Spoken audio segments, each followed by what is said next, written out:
ஒரு 16,000 ரூபாய் பிரைசிங்ல இதோட ஒரு பெட்டரான போனை நீங்க பார்க்கவே முடியாது. முக்கியமா இந்த Realme P4 Realme P3 compare பண்ணும்போது display, battery size, charging speed, storage speed, gaming experience, software அப்டேட்னு சொல்லிட்டு நிறைய ஏரியாவை சொல்லிட்டே போகலாம். அது மட்டும் இல்லாம Realme பயங்கரமா மார்க்கெட் பண்ணிருக்க ஏரியா ஹைப்பர் விஷன் சிப்.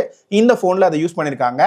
இருந்தாலும் ரியல் டைம்ல இதோட பெர்ஃபார்மன்ஸ் எப்படி இருக்குன்றது தான் இந்த வீடியோல கிளியரா பார்க்க போறோம். இதெல்லாம் பார்க்கறதுக்கு முன்னாடி பல லட்ச ரூபாய் செலவு பண்ணி இந்த போன் மட்டும் இல்லாம 100+ போன் வந்து இந்த 2 வருஷத்துக்குள்ளேயே நான் ஓனா வாங்கி ரிவ்யூ பண்ணிருக்கேன். ஆனா இதுக்கு நீங்க கொடுக்குற சப்போர்ட்டை பார்க்கும்போது எனக்கு கொஞ்சம் வருத்தமா தாங்க இருக்கு. காரணம் என்னன்னா லாஸ்ட் 2 மந்த்தா என்னால வீடியோ சுத்தமா பண்ணவே முடியல. ஒரு 15 போன் நான் வாங்கிட்டேன், ரிவ்யூவும் பண்ணிட்டேன். ஆனா அதை போஸ்ட் பண்றதுக்கு மனசே வர மாட்டேங்குது. என்ன காரணம்னு கேட்டா மேக்ஸிமம் பாக்குறவங்க யாரும் சப்ஸ்கிரைபும் பண்றது இல்ல. 1000 பேருக்கு 4 பேர் சப்ஸ்கிரைப் பண்ணாவே பெரிய விஷயமா இருக்கு. அது மட்டும் இல்லாம எவ்வளோ எஃபர்ட் போட்டு ஒவ்வொரு வீடியோக்கும் சில ஆயிரங்கள் வந்து லாஸ்ட்ல தான் வீடியோ பண்றேன். ஆனா அதுல 6000 வியூஸ், 8000 வியூஸ், 10,000 வியூஸ்னு பார்க்கும்போது ரொம்பவே வருத்தமா தான் இருக்கு. இந்த வியூஸ்ன்றது கூட அடுத்த விஷயம் தாங்க. நான் யாருக்காக வீடியோ பண்றேனோ அவங்களே இந்த வீடியோவை பார்க்கலன்னும் போது எதுக்காக நான் இந்த ரிவ்யூவை நான் தொடர்ந்து பண்ணணும் அப்படின்றது எனக்கு கொஞ்சம் கேள்விக்குறியா தான் இருக்கு. முடிஞ்ச அளவு மேக்ஸிமம் என்னோட எஃபர்ட்டை நான் போட்டுட்டே தான் இருக்கேன். ஆனா உங்களோட ஆதரவு கண்டிப்பா தேவைப்படுது. இன்னும் நிறைய வீடியோஸ் நான் போடணுமா போட வேணாமா அப்படின்றத நீங்க தான் டிசைட் பண்ணணும். ஃபர்ஸ்ட் இதோட பாக்ஸ்ல இருந்து ஸ்டார்ட் பண்ணிடலாம். இங்க பாக்ஸ் வந்து வழக்கமான அதே எல்லோ கலர் பாக்ஸ் தான். நம்ம வாங்கி இருக்கிறது 6GB 128GB variant. Sir value வந்து வழக்கத்தை விட கம்மியா தான் இருக்கு. பாக்ஸை ஓபன் பண்ண உடனே உங்களுக்கு ரியல்மியோட P4 கிடைச்சிரும். இது இல்லாம வழக்கமா வர எல்லா பேக்கேஜிங் கண்டென்ட்டும் உள்ள உங்களுக்கு கொடுத்திருக்காங்க. சில பேப்பர் ஒர்க்ஸ், சிம் ரிமூவ் பண்றதுக்கான பின், 80 வாட்கான charging adapter, type A to type C cable, ஒரு நல்ல குவாலிட்டி கேஸ் அப்படின்னு சொல்லிட்டு உங்களுக்கு பாக்ஸ்ல எல்லாமே கிடைச்சிரும். இதை ஓரமா வச்சுட்டு இதோட டிஸ்ப்ளே பத்தி பேசுவோம். இங்க Realme P3 கம்பேர் பண்ணும்போது இந்த Realme P4ல டிஸ்ப்ளேயோட சைஸ் கொஞ்சம் இம்ப்ரூவ் பண்ணிருக்காங்க. இங்க 6.77 இன்ச்ல ஒரு AMOLED டிஸ்ப்ளே தான் கிடைக்கும். இது மட்டும் இல்லாம இதோட overall display quality and details வந்து ரொம்பவே தரமா பண்ணிருக்காங்க. இதுல உங்களுக்கு பிரைட்னஸ் லெவல்னு பார்க்கும்போது Realme P3 கம்பேர் பண்ணும்போது ஹை பிரைட்னஸ் மோடும் சரி, பீக் பிரைட்னஸும் சரி மேசிவா இம்ப்ரூவ் பண்ணிருக்காங்க. இதனால நான் இன்டோர்ல டெஸ்ட் பண்ணும்போதும் சரி, அவுட்டோர்ல டெஸ்ட் பண்ணும்போதும் சரி பிரைட்னஸ் லெவல் வந்து நல்லாவே அதிகமா இருக்கிற ஃபீல் தான் கொடுத்துச்சு. இது மட்டும் இல்லாம எக்ஸ்ட்ரா பிரைட்னஸ் மோட்னு சொல்லி ஒரு ஆப்ஷன் கொடுத்திருக்காங்க.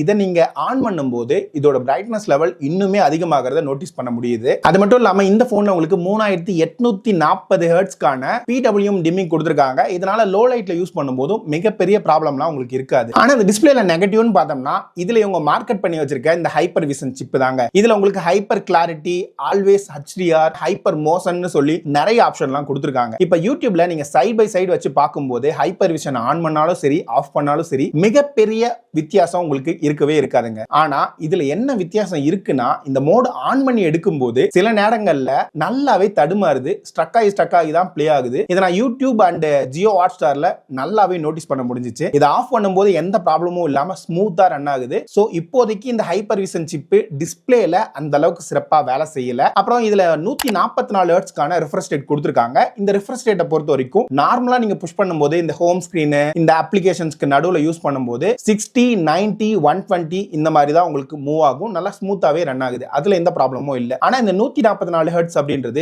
கேமிங்க நீங்க புஷ் பண்ணும்போது மட்டும் தான் யூஸ் ஆகும் அப்படின்றத மனசுல வச்சுக்கோங்க. அப்புறம் இந்த போனோட பெர்ஃபார்மன்ஸ் பத்தி பேசும்போது லாஸ்ட் டைம் வந்து Snapdragonோட 6 Gen 4 கொடுத்திருந்தாங்க. இந்த முறை Dimensity 7400 அப்படின்ற ப்ராசஸருக்கு மூவ் ஆயிருக்காங்க. இந்த போனை பொறுத்த வரைக்கும் பெஞ்ச் மார்க் நீங்க புஷ் பண்ணும்போது Antutuல அரௌண்ட் 7.4 lakhs வலிமான ஸ்கோர் கிடைக்குது. இங்க தெர்மல் த்ராட்லிங் வந்து டீசென்ட்டா தான் இருக்கு. ஆனா 3D மார்க்கோட ஸ்டெபிலிட்டி ரொம்பவே சூப்பரா இருக்கு. அது மட்டும் இல்லாம இந்த பெஞ்ச் மார்க்லாம் புஷ் பண்ணும்போது உங்களுக்கு ஹீட்டிங் துளி கூட இல்லைங்க. மேக்ஸிமம் 35ல இருந்து 38 டிகிரி செல்சியஸ் போனாவே ரொம்பவே பெரிய விஷயமா இருந்துச்சு. சோ ஹீட்டிங் மேனேஜ்மெண்ட் நல்லா இருக்கு. சரி பெஞ்ச் மார்க்ல மட்டும் தான் இப்படி இருக்கான்னு கேட்டா அப்படி இல்லங்க. கேமிங் நீங்க புஷ் பண்ணும்போதும் உங்களுக்கு மேக்ஸிமம் 40 டிகிரி செல்சியஸ் ரீச் பண்றதே பெரிய விஷயமா இருந்துச்சு. சோ ஹீட்டிங் வந்து ஓவராலா இந்த போன்ல பெட்டராவே பண்ணிருக்க மாதிரி தான் தெரியுது. அப்புறம் இந்த கேமிங் எக்ஸ்பீரியன்ஸை பத்தி பேசும்போது இந்த போன்ல உங்களுக்கு நார்மலா BGMI ரன் பண்ணும்போது ஸ்மூத்ல 90 FPS கிடைக்குது. இதை நீங்க ஹெவியா புஷ் பண்றீங்கன்னா சம்டைம்ஸ் வந்து 77 FPS வரையும் கீழே புஷ் ஆகிறத உங்களால பார்க்க முடியுது. அப்புறம் இதே நீங்க இந்த ஹைப்பர் விஷன் AI சிப் இருக்குல்ல, இதை வச்சு நீங்க புஷ் பண்ணும்போது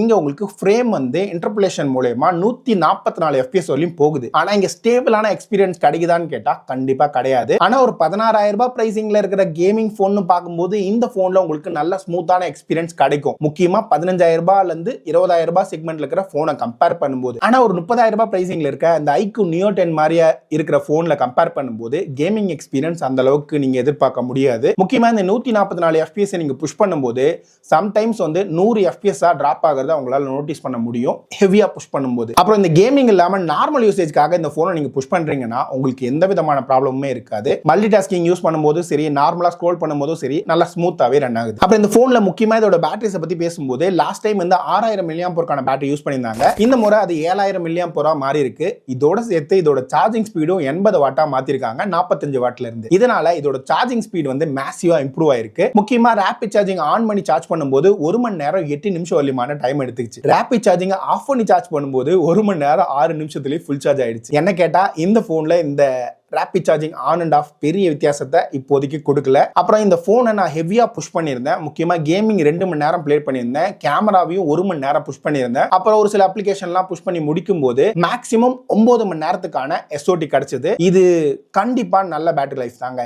இதே நீங்க மல்டிமீடியா சென்ட்ரிக்கா நீங்க இந்த போனை நீங்க கொண்டு போறீங்க அப்படின்னா இன்னுமே நிறைய ஸ்கிரீன் ஆன் டைம் கிடைக்கிறதுக்கான வாய்ப்புகள் அதிகமா இருக்கு. சோ இங்க ஓவராலா பேட்டரி லைஃப் நல்லா பண்ணிருக்காங்க. அப்புறம் இந்த போனோட டிசைன் சைட் போகும்போது இந்த டிசைன்ல மொத்தமா 3 கலர்ஸ் கொடுத்திருக்காங்க. இங்க பேக்ல இருக்கிற இந்த கலர்ஸ் பார்க்கிறதுக்கு நல்லா யூனிக்கா இருக்கு. இந்த பேட்டர்ன் நிறைய பேர் ஐபோனுக்கு கம்பேர் பண்ணி பேசுறாங்க. ஆனா Realme GT60ல ஆல்ரெடி இந்த மாதிரியான பேட்டர்ன் அவங்க யூஸ் பண்ணிருக்காங்க. அது மட்டும் இல்லாம இந்த டிசைனை பார்க்கிறதுக்கு ஒரு 20,000 ரூபாய்க்கு மேல இருக்கிற போன் மாதிரியான ஃபீலை தான் இந்த போன் கொடுக்குது. அப்புறம் இங்க சைட் ஃப்ரேம் வந்து பிளாஸ்டிக்கா தான் கொடுத்திருக்காங்க. பேக்குமே உங்களுக்கு பிளாஸ்டிக் மெட்டீரியல் தான் மேட் பண்ணிருக்காங்க. ஃப்ரண்ட்ல இந்த முறை உங்களுக்கு டிராகன் ரயிலுக்கான கிளாஸ் ப்ரொடெக்ஷன் கொடுத்திருக்காங்க. அது மட்டும் இல்லாம இந்த முறை இதோட வெயிட்டை வந்து இன்னுமே கம்மி பண்ணிருக்காங்க. உங்களுக்கு 185 கிராம் வரலியமான வெயிட் தான் கிடைக்கும். அது இல்லாம 7000 mAh கொடுத்துமே 7.58 mmலயே இதோட திக்னஸ் மெயின்டைன் பண்ணிருக்காங்க. ஆனா இந்த முறை Realme P3 கம்பேர் பண்ணும்போது IP66 ரேட்டிங்கா குறைச்சிருக்கிறது ஒரு டிராபேக். காரணம் என்னன்னா தண்ணிக்குள்ள எல்லாம் போட்டு விளையாட முடியாது. இந்த போன்ல உங்களுக்கு நார்மலா வாட்டர் ஸ்ப்ரே பண்ணா தப்பிச்சுக்கும், தண்ணிக்குள்ள போட்டா சோலி முடிஞ்சிச்சு. அதை பார்த்துக்கோங்க. அப்புறம் இதோட ஓவர்வியூன்னு பார்க்கும்போது டாப்ல உங்களுக்கு secondary speaker, secondary noise cancellation mic கிடைச்சிரும். லெஃப்ட் சைடுல எதுவுமே கிடையாது. ரைட் சைடுல volume button and power button கொடுத்திருக்காங்க.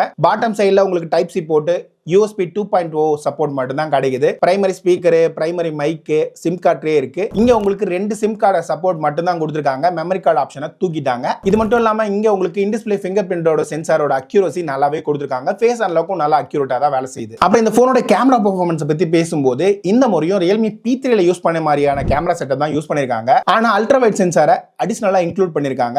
இருந்தாலும் Realme P3 கம்பேர் பண்ணும்போது இதோட கேமரா பெர்ஃபார்மன்ஸ் கொஞ்சம் டவுன் சைடா தான் ஃபீல் ஆகுது. நான் இது வரைக்கும் நிறைய Realme போன்ஸை ரிவ்யூ பண்ணிருக்கேன். அதுல முக்கியமா நான் ஃபீல் பண்றது என்ன தெரியுமா, MediaTek ப்ராசஸர் யூஸ் பண்ணும்போது இதோட கேமரா பெர்ஃபார்மன்ஸ் சென்சார் நல்லா இருந்தாலும் சரி, நல்லா இல்லைனாலும் சரி, ரொம்பவே ஆப்டிமைஸ் பண்ணாத மாதிரி தான் இருக்கு. ஆனா Snapdragon ப்ராசஸரை யூஸ் பண்ணும்போது இதோட கலர் சைன்ஸும் சரி, டீடைல்ஸும் சரி ரொம்பவே பெட்டரா இருக்கு. இந்த போன்ல கேமரா பெர்ஃபார்மன்ஸை பத்தி பேசும்போது உங்களுக்கு அல்ட்ரா வைட் சென்சாரோட டீடைல்ஸ் வந்து டீசென்ட்டா கொடுத்திருக்காங்க. முக்கியமா 16,000 ரூபாய் பிரைஸ் பாயிண்ட்ல நிறைய அல்ட்ரா வைட் சென்சார் இருக்கிற மாதிரியான போன்ஸ் வரதில்லை. அதை வச்சு பார்க்கும்போது ஒரு டீசென்டான ஆப்ஷன் மாதிரி தான் ஃபீல் ஆகுது. இந்த மெயின் சென்சாரை வச்சு நீங்க போட்டோஸ் எடுக்கும்போது கலர்ஸ் டீடைல்ஸ் வந்து கொஞ்சம் பூஸ்டா கிடைக்கிற மாதிரி இருக்கு. டைனமிக் ரேஞ்ச் டீசென்ட்டா கொடுத்திருக்காங்க. ஹியூமன் சப்ஜெக்ட்ல எடுக்கும்போதும் டீடைல்ஸ் வந்து டீசென்ட்டா இருக்கு. ஆனா இந்த போன்ல நான் போர்ட்ரைட்ஸ் எடுக்கும்போது ஒரு விஷயத்தை நோட்டீஸ் பண்ணேன். இத்தனை டைம் நீங்க போர்ட்ரைட் பிக்சர்ஸ் எடுக்க ட்ரை பண்ணாலும் அதை எடுக்கிறதுக்கு ரொம்பவே அதிகமான நேரம் எடுத்துக்குது. இந்த செக்மெண்ட்ல இருக்கிற மற்ற போன்ஸை கம்பேர் பண்ணும்போது இதுல போர்ட்ரைட்ல சட்டர் ஸ்பீட் வந்து ரொம்பவே ஸ்லோவா இருக்கு. ஏதாவது ஒரு அப்டேட் கொடுத்து அதை ஃபிக்ஸ் பண்ணாங்கன்னா நல்லா இருக்கும். ஃப்ரண்ட் கேமரா பொறுத்த வரைக்கும் உங்களுக்கு 16 மெகா பிக்சலுக்கான சென்சார் தான் யூஸ் பண்ணிருக்காங்க.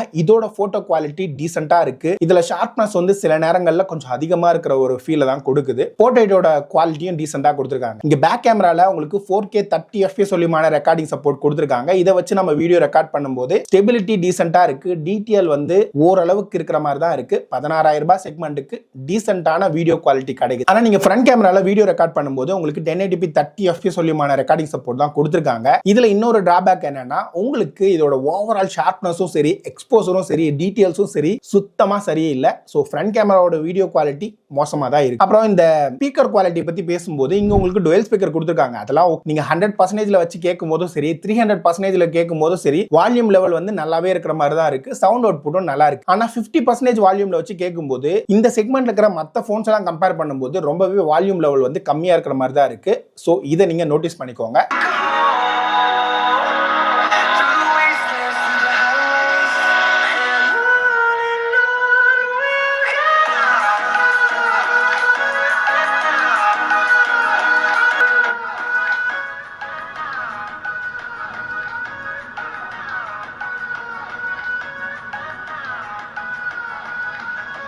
மேக்ஸிமம் நீ 100% தான் வச்சு யூஸ் பண்ற மாதிரியான சூழல் தான் இருக்கு. அடுத்தது ஒரு நெட்வொர்க் குவாலிட்டி பத்தி பேசும்போது இங்க உங்களுக்கு 9 5G பேண்ட் கொடுத்திருக்காங்க. Wi-Fi 6 ப்ளூடூத்ல 5.4 கான சப்போர்ட் கிடைச்சிரும். இது இல்லாம உங்களுக்கு இந்த மூணாவது சென்சார் மாதிரி தெரியுது இல்ல, இது உங்களுக்கு IR blast. இத வச்சு நீங்க ரிமோட்டாவும் யூஸ் பண்ணலாம். அப்புறம் இந்த போன்ல உங்களுக்கு பிரவுசிங் பண்ணும்போது சரி, காலிங் பண்ணும்போது சரி, மேஜரான நெட்வொர்க் கம்ப்ளைண்ட்லாம் எதுவுமே நான் ஃபேஸ் பண்ணல. அப்புறம் முக்கியமா இந்த போனோட சாஃப்ட்வேர்ஸ் பத்தி பேசும்போது வழக்கமா 2+3 வருஷத்துக்கான OS அப்டேட் தான் கொடுத்திருப்பாங்க. இந்த முறை பேசிக்காவே உங்களுக்கு 3 வருஷத்துக்கான OS அப்டேட்டும் 4 வருஷத்துக்கான செக்யூரிட்டி பேட்ச் அப்டேட்டும் ப்ராமிஸ் பண்ணிருக்காங்க. இந்த பிரைசிங்ல கண்டிப்பா இது ஒரு சாலிடான ஆப்ஷன் தான். அது மட்டும் இல்லாம Android 15 அவுட் ஆஃப் தி பாக்ஸோட கிடைக்குது. Realme OS 6ல தான் இது ரன் ஆயிட்டு இருக்குது. இந்த UI பொறுத்த வரைக்கும் நல்லா ஸ்மூத்தான எக்ஸ்பீரியன்ஸ் கிடைக்குது. ரொம்ப ரேரா சின்ன சின்ன ஸ்டட்டர்ஸ் வந்து கேமரா ஆன் பண்ணி ஆஃப் பண்ணும்போது நான் அதை ஃபேஸ் பண்ணேன். மற்றபடி உங்களுக்கு மேஜரான ஏரியால நல்லா ஸ்மூத்தா ரன் ஆகிற ஃபீல் தான் கிடைக்குது. அப்புறம் இந்த 20,000 ரூபாய் 30,000 ரூபாய் பிரைசிங்ல இருக்கிற Realme 15 சீரிஸ்ல இப்ப AI Genie சொல்லிட்டு நிறைய மார்க்கெட் பண்ணியிருந்தாங்கல்ல, அந்த ஆப்ஷன் இந்த போன்லயும் கொண்டு வந்திருக்காங்க. அப்புறம் வழக்கமா கொடுக்குற மாதிரியான நிறைய AI ஃபீச்சர்ஸ் இந்த போன்லயும் உங்களுக்கு கொடுத்திருக்காங்க. அப்புறம் இதோட டயல் பேட் இந்த முறை உங்களுக்கு Realmeயோட ஓன் டயலர் தான் யூஸ் பண்ணிருக்காங்க. இதுவுமே உங்களுக்கு நல்லா இருக்கு. இங்க ஓவராலா சாஃப்ட்வேர் எக்ஸ்பீரியன்ஸ் நல்லா பண்ணிருக்காங்க. ஃபைனலா இந்த போனோட பிரைசிங் பத்தி பேசும்போது 6GB 128GB வேரியன்ட் 18,500 ரூபாய்க்கு பிரைஸ் பண்ணிருக்காங்க. கார்டு ஆஃபர் 2,500 ரூபாய், எக்ஸ்சேஞ்ச் ஆஃபர்லாம் போக உங்களுக்கு 15,000 ரூபாய் அப்படின்ற பிரைஸ் பாயிண்ட்ல கிடைக்கும். கார்டு ஆஃபர் கூட அரேஞ்ச் பண்ணலாம் அப்படின்றதுனால இதோட எஃபெக்டிவ் பிரைஸா 16,000 ரூபாய் அப்படின்னு வச்சுக்கலாம். இந்த பிரைசிங்க்கு உங்களுக்கு டிஸ்ப்ளே வந்து சாலிடா கொடுத்திருக்காங்க. பேட்டரி லைஃப் நல்லா இருக்கு. ஸ்டோரேஜ் ஸ்பீட் நல்லாவே இம்ப்ரூவ் பண்ணிருக்காங்க. IP66 அப்படின்றது ஒரு டீசென்டான ரேட்டிங் தான், ஆனா பெஸ்ட் கிடையாது. அப்புறம் இந்த போன்ல கேமிங் பெர்ஃபார்மன்ஸ் 90 FPS டீசென்டா ப்ளே பண்ணலாம். 144 FPS ஓரளவுக்கு டீசென்டா ப்ளே பண்ண முடியும். முக்கியமா இந்த செக்மெண்ட்ல இந்த டீசென்ட் தான் பெஸ்டாவே ப்ளே பண்ணுது அப்படின்றத மைண்ட்ல வச்சுக்கோங்க. அப்புறம் சாஃப்ட்வேர் அப்டேட் வந்து இன்னுமே இம்ப்ரூவ் பண்ணிருக்கிறது ஒரு நல்ல விஷயமா பாக்குறேன். இந்த போன்ல உங்களுக்கு நெகட்டிவா ஃபீல் ஆகிறது டீசென்டான கேமராஸ் தான் கிடைக்கும். IP69 இருந்திருந்தா இன்னும் சிறப்பானதா இருந்திருக்கும். ஸ்பீக்கரோட வால்யூம் 50% கொஞ்சம் லோவா இருக்கிற ஃபீல் தான் உங்களுக்கு கொடுக்குது. அது ஒரு நெகட்டிவ். அப்புறம் இந்த எக்ஸ்ட்ரா சிப்பை இன்னுமே நல்லா ஆப்டிமைஸ் பண்ணிருக்கலாம். மார்க்கெட்டிங்காக மட்டும் யூஸ் பண்ணாம அதை Realme இன்னும் கொஞ்சம் இம்ப்ரூவ் பண்ணுவாங்கன்னு நினைக்கிறேன். இருந்தாலும் ஒரு 16,000 ரூபாய் பிரைசிங்ல என்னெல்லாம் மேக்ஸிமம் கொடுக்க முடியுமோ அது எல்லாத்தையுமே இந்த போன்ல உங்களுக்கு கொடுத்துருக்காங்க. இதை பத்தி உங்களோட கருத்து என்னன்றதை கீழே இருக்கிற கமெண்ட்ஸ்ல தட்டி விட்டுட்டு சப்ஸ்கிரைப் பண்ணிட்டு சேனல்ல இருக்கிற மற்ற வீடியோஸையும் பார்த்துட்டே இருங்க. அடுத்த வீடியோல பார்க்குற வரைக்கும் பாய்.